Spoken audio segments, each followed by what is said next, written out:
આને કહેવાય ઉથમું જીરું. ઉથમું જીરું ગર્ભવતી મહિલાઓ માટે ખૂબ જ સારું. 8મો મહિનો શરૂ થાય એટલે લોકો પીએ. જનરલી 7મા મહિનાથી પણ તમે પી શકો છો. પેટને ઠંડક આપે છે અને બાળકનો જ્યારે જન્મ થાય છે ને ત્યારે એ ખૂબ જ તંદુરસ્ત અને ઇઝીલી થઈ જાય છે. એ રીતનું છે, એટલે આને કહેવાય ઉથમું જીરું. તો ઉથમું જીરું કઈ રીતે બનાવાય એ આજે આપણે જાણીએ. એના માટે આપણે જોઈશે આવું ફીણું ઘી, જે મેં ફ્રીઝમાં રાખેલું હતું એટલે થોડું થિકનેસ થઈ ગયું છે, હાર્ડ થઈ ગયું છે. એ ઘી આપણે લઈશું.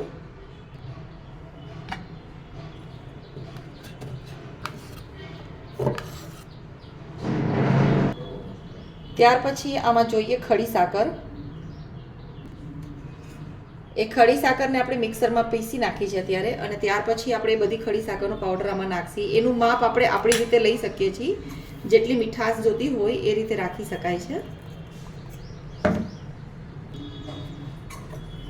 પછી આ ઘી ફીણું છે એટલે એને આમ તોડી અને થોડું આને મિક્સ કરવાનું છે અને એકદમ સરસ લોટ બંધાય એવું એને ફીણી નાખવાનું છે. થોડો ટાઈમ લાગશે પણ એને ધીમે ધીમે આ જ રીતે એને મેશ કરવાનું છે. આ રીતે આપણું ફીણું ઘી અને ખડી સાકરનો પાવડર મિક્સ થઈ ગયું છે. ત્યારબાદ આપણે એના અંદર આ બધું જ ઉથમું જીરું નાખી દઈશું. એવું કહેવાય છે કે ઉથમું જીરુંથી આંખ પણ એકદમ સુંદર આવે છે બાળકની, કેમ કે એનો શેપ તમે ક્લોઝઅપ જોશો તો તમને એવું લાગશે કે રિયલ આઈઝનો શેપ છે એવું લાગે. આ બધું મિક્સ કરી દેવાનું અને ત્યાર પછી તમને સ્વાદમાં ફાવતું હોય તો એલચી પાવડર નાખી શકો છો, અધરવાઇઝ સ્કીપ પણ કરી શકો છો.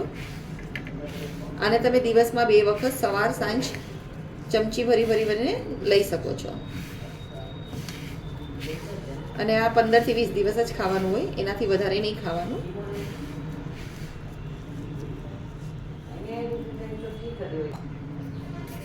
આ તૈયાર છે આપણું ઉથમું જીરું.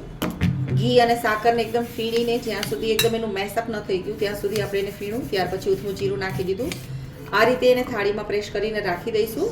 પછી ગર્ભવતી મહિલાઓ માટે આટલું સવાર સાંજ લે, એટલું સવારે અને એટલું સાંજે તો ઇનફ છે.